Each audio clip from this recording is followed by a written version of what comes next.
This is CBC Vancouver News.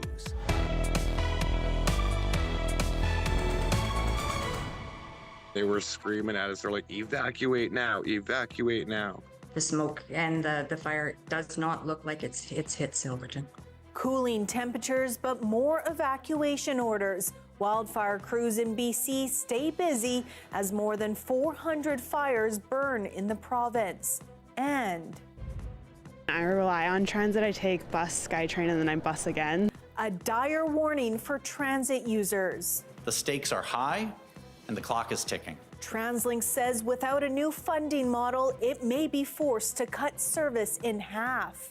Also, be prepared and get educated on the rules of the waterways. nearly a month after a terrifying crash between a seaplane and a boat, a push for better safety in a busy waterway. Hello, thanks for joining us. I'm Janella Hamilton.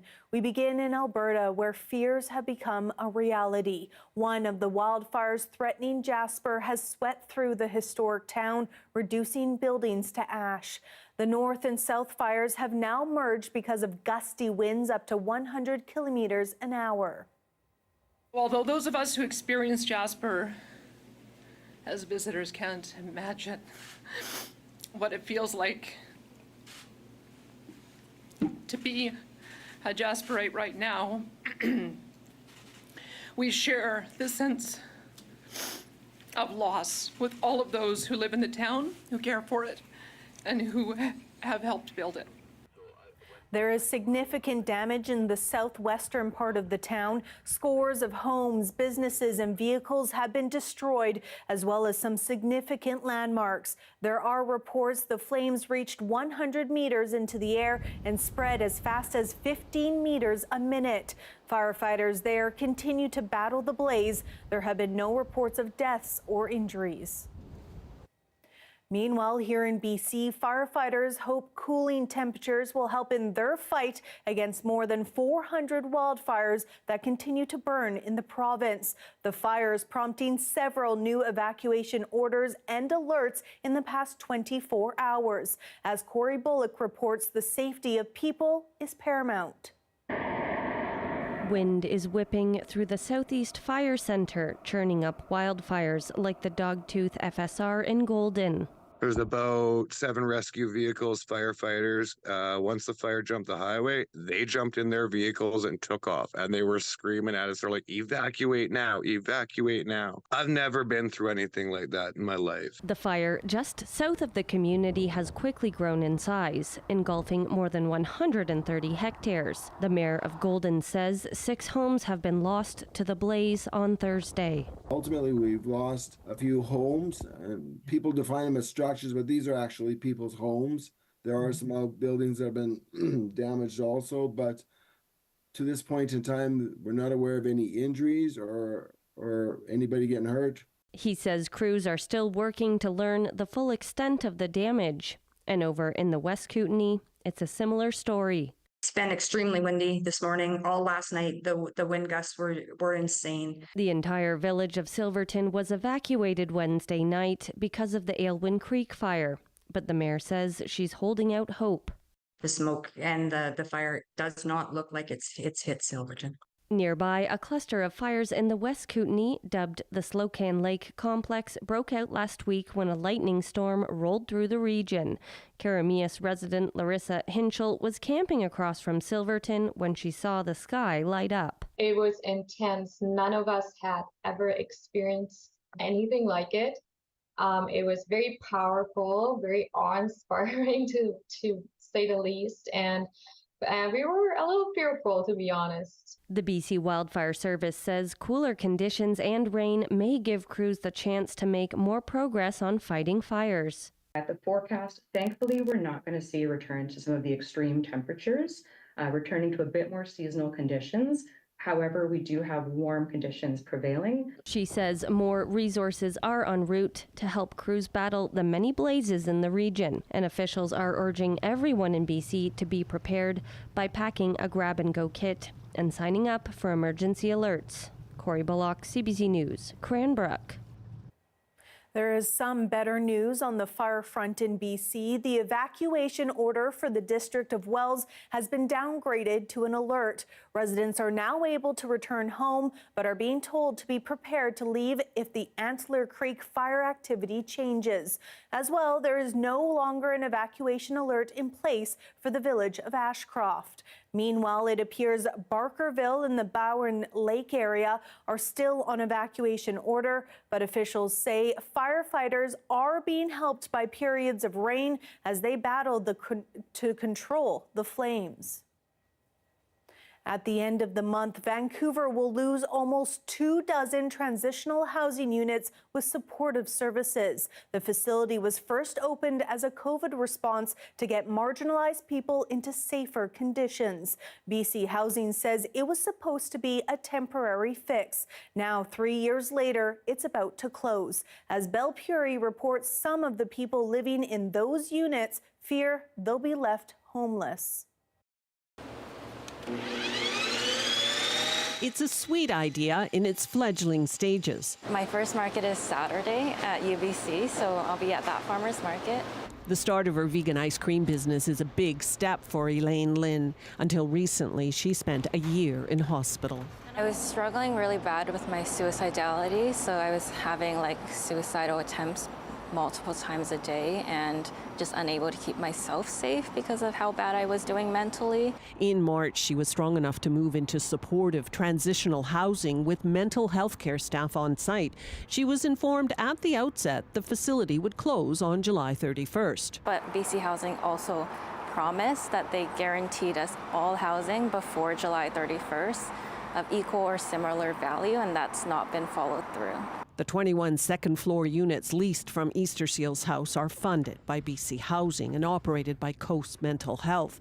Since 2021, the lease and services have been extended year by year until now. Our team focuses so many resources on doing our best to match people with the housing that will best meet their need. The reality of it is there's not enough housing in British Columbia. BC Housing says residents have been offered multiple options for new housing. So far, I've been offered housing that is heavily substance use focused, so a lot of active users there. I've been offered a place in Richmond, which is out of the vicinity I specified. According to BC Housing, 6 residents have already been moved. Others will be supported to move this week. We don't understand why this is happening, and this is the lack of communication and the refusal to work and cooperate with us has caused nothing but mental and emotional stress and pain to every single one. I have tenants coming to me every day asking me what to do. The fear is the promise of equal quality housing is about to become no housing at all. For myself, it's very hard to see my life past July 31st. I have no idea where I'm going. Belle Puri, CBC News, Vancouver. A Surrey homeowner accused of violating stop work orders and building unauthorized suites in her house is the target of enforcement by the city. But as Mira Baines reports, the city is struggling to stop illegal construction. After construction of several illegal add-ons to her Newton home, Grisimranjot Dillon told a city hearing that she's trying to bring her home into compliance. But she argues Surrey's bylaw department has been harassing her. I urgently request the council to direct bylaw officers to cease the ongoing harassment, which includes unwarranted visits to the property. Dillon, a licensed realtor, says she hired a contractor but was unaware no permits had been issued for the work. She says she was dealing with health issues at the time. The city claims construction was still taking place despite it posting several stop work orders. It says there were efforts to evade bylaw officers, including workers fleeing the scene. The work includes 3 unauthorized secondary suites, a 2-story addition to 2 sides of the property, a small roof structure over the front door, and a laundry room. We have spent approximately $250,000 for the renovation work by taking debt. An Airbnb posting for a 2-bedroom suite shows photos of the same home listed for $228 a night. City Council voted to file a notice on Dillon's property, informing any potential buyer of the unauthorized construction. This is what the city can do at this point. We cannot always take people to court. The challenge with that is that takes a lot of time and a lot of resources. The city has issued Dillon 6 bylaw notices totaling $3,000 in fines. At least half a dozen homes in Dillon's Newton neighborhood have notices posted on them. A building contractor who has had to tear down and rebuild sections of homes says it's common all over the Lower Mainland. He says electrical work done without a permit is especially concerning. And it's all meant to protect the homeowner too. Their insurance may possibly be voided if they don't do things properly and with proper permits. Dillon is still asking the city for a development variance permit to keep an addition to the back of the home. We would like to put forth on the City Hall's desk so they can go ahead and review the plans. Dillon did not reveal the name of the contractor who performed the illegal construction. Mira Baines, CBC News, Surrey. A warning now for transit users. TransLink says if it can't find a new funding model, it may be forced to cut transit services in half. Katie DeRosa has the story. Imagine trying to get home from downtown Vancouver, but there's no buses after 8 p.m. Or waiting twice as long for a SkyTrain or C-Bus. I rely on transit. I take bus, SkyTrain, and then I bus again. So transit's very important for me. I will feel troublesome about that because I think that kind of the rapid bus and the frequent bus is it's very important in my life. Or being stuck in traffic from the Fraser Valley to downtown because the West Coast Express commuter train has been parked. That's the worst case scenario now being outlined by TransLink. In a new report, it warns that transit service could be gutted unless the federal and provincial governments pony up more cash.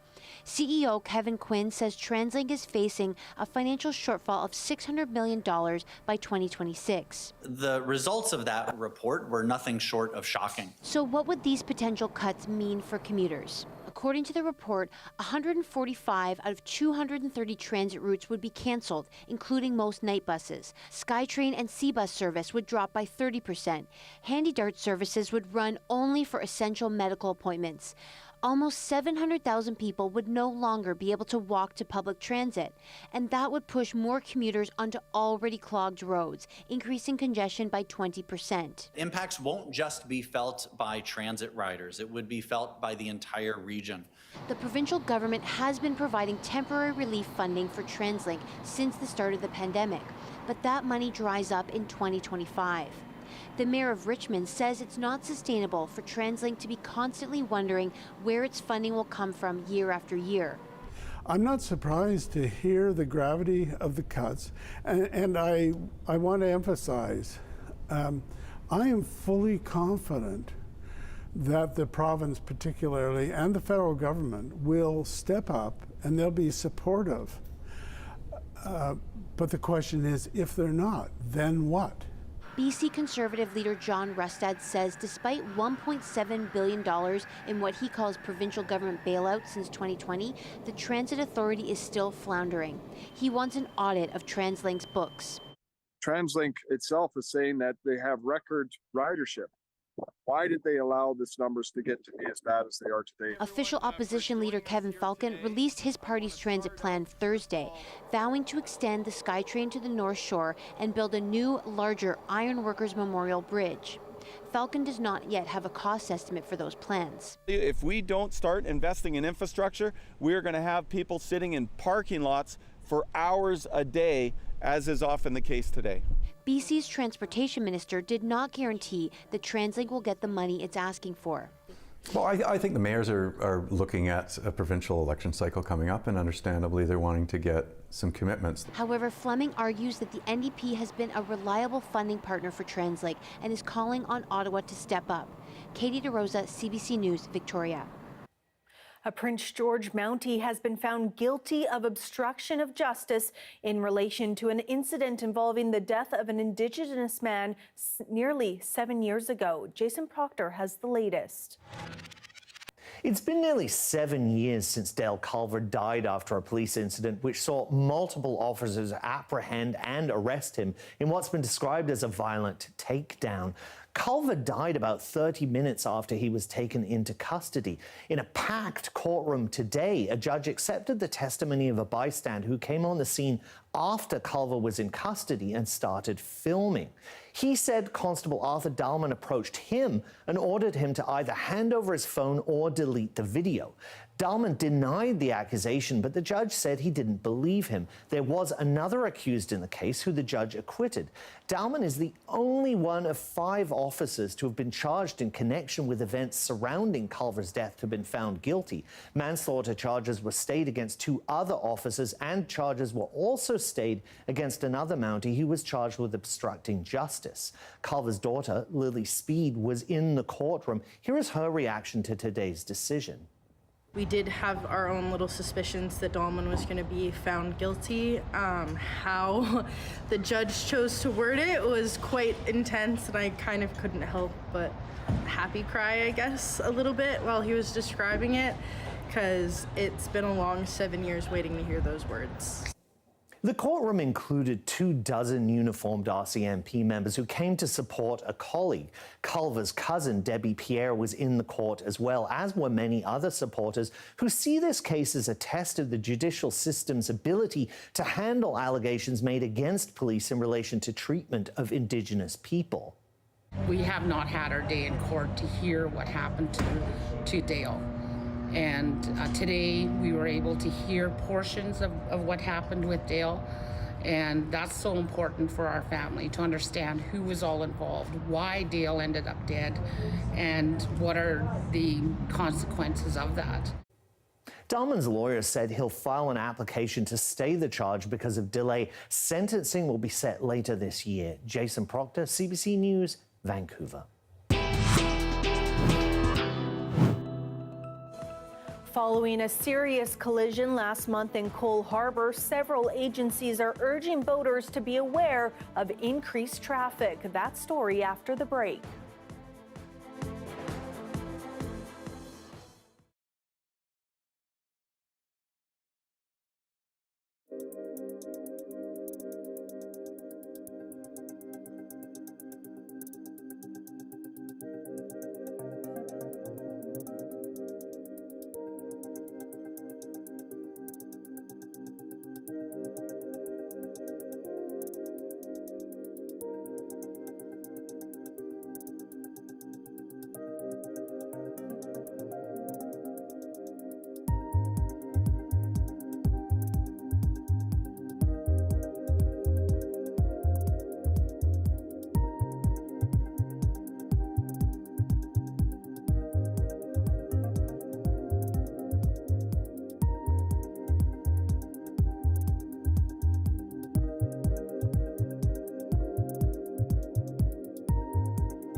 Nearly a month after a terrifying crash between a boat and a seaplane in Cole Harbour, several agencies are again pushing for greater safety in the busy waterway. Saurabh Sandhu reports.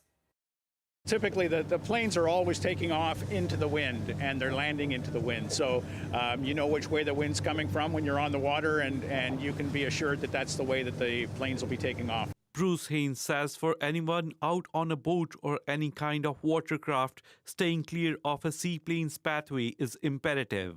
Be prepared and get educated on the rules of the waterways. Last month, 2 people were hospitalized following a collision between a seaplane and a pleasure boat. Transportation Safety Board is currently investigating the collision. The crash sparked calls for more safety measures in and around Burrard Inlet where the collision occurred. These experts say it's up to people on boats and other watercrafts to make way for the bigger vessels. Large deep-sea vessels and seaplanes have limited visibility.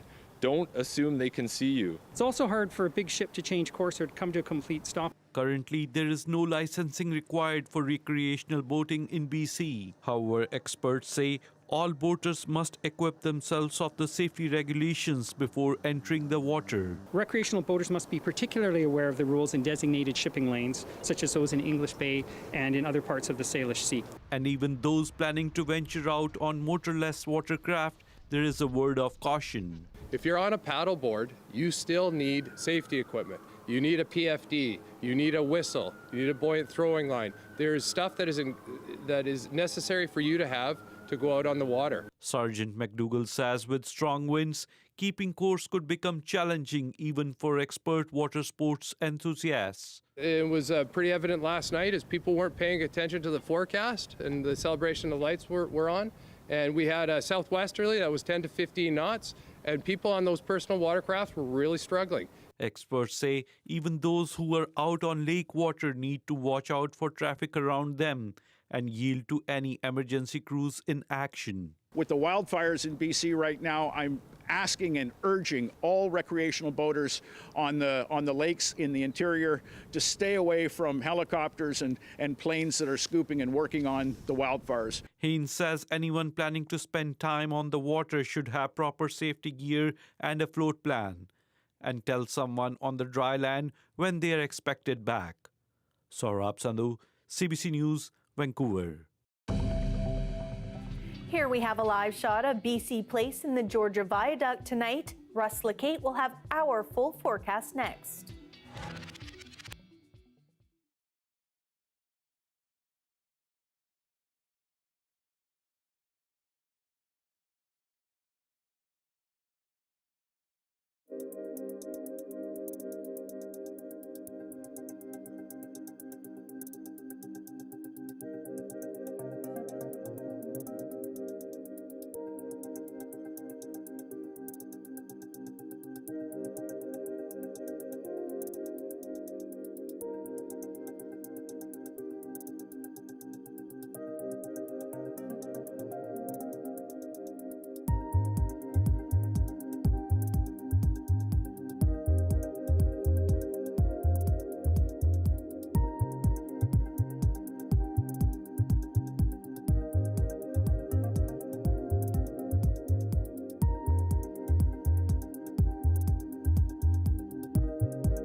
The weather update is brought to you by Direct Buy Furnace. To cool and clean the air in your home, call Direct Buy Furnace. Installing Trane, the most reliable heating and cooling brand.